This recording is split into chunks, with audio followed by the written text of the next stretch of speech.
Hello and welcome to some more Star Citizen. Today, a quick update about a few things. Basically, we're going to look at 2.6.1 going to PTU, its possible contents, and my trip to Foundry 42 that's coming on Friday. Links to everything we talk about in the description. 2.6.1 looks like it's made or making its way onto the PTU later today. So the PTU patch notes have appeared on Spectrum and on Reddit, along with a buttload of fixes. Notably, there were mentions of Kovalex's PI mission getting expanded out with Easter eggs and additional objectives. Improved weapons issued to the Aces in Pirate Swarm modes. In match loadouts are now available, so you can literally change your loadout in Star Marine specifically when your character is dead before you respawn. Map balance changes with additional routes and adjusted spawns for Star Marine. The Super Hornet has received a full visual update pass, so it looks a little bit better, a little bit cooler apparently. Ship weapons, mounts and turrets have had a health buff, so they don't just fall off your ship when they get shot. The jerk levels of ship should now boost better with scale and boost and stuff. I'm not sure I put that one in there.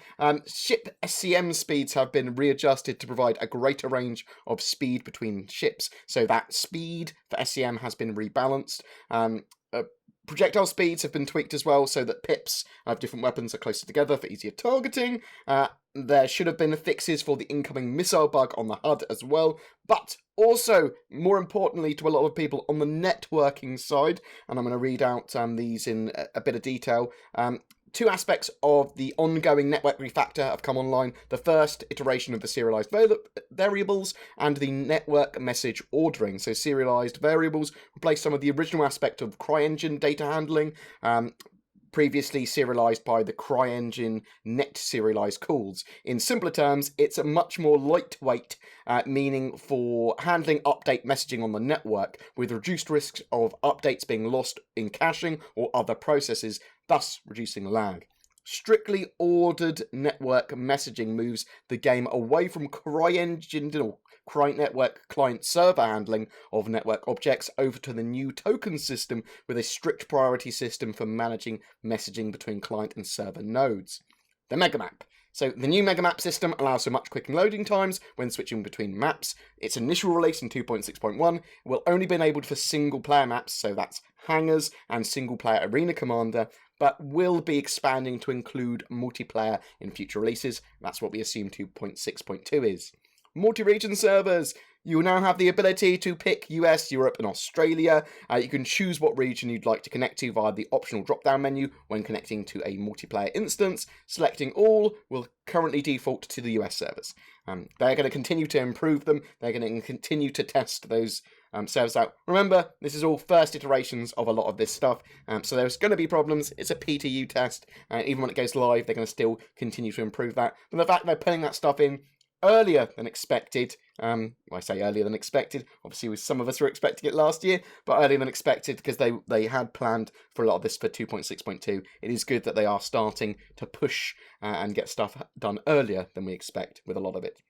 That should be going out presumably to the Evocati or first wave PTU testers today. Now, with PTU patches and these notes, things may change or get removed from PTU and live builds. We don't know exactly what's been cleared by Q&A or QA for testing, greenlighted and all that sort of stuff. So we will see an updated schedule for the live build on Friday the 10th to work out exactly when that should be coming out or when that's planned to be coming out.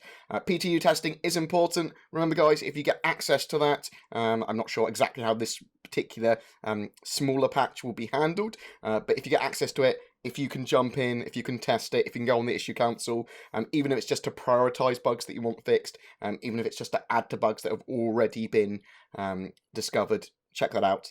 Your helping really does make a difference. I am making my way to Foundry 42 UK offices on Friday the 10th, so this Friday, for an office tour and then a kind of bar citizen in the nearby pub, the Old Dancer. So I think a lot of us are meeting up there around 6 p.m. at the Old Dancer on Friday. If anyone is around the Manchester and Winslow area, please come and join me. It'd be great. We're going to have some staff and devs there from Foundry 42, as well as hopefully a good amount of fans. I'll try and stream a bit at some point too, probably after the studio tour, but before the Bar Citizen, or maybe even during the Bar Citizen, if people want me to. we'll see what happens.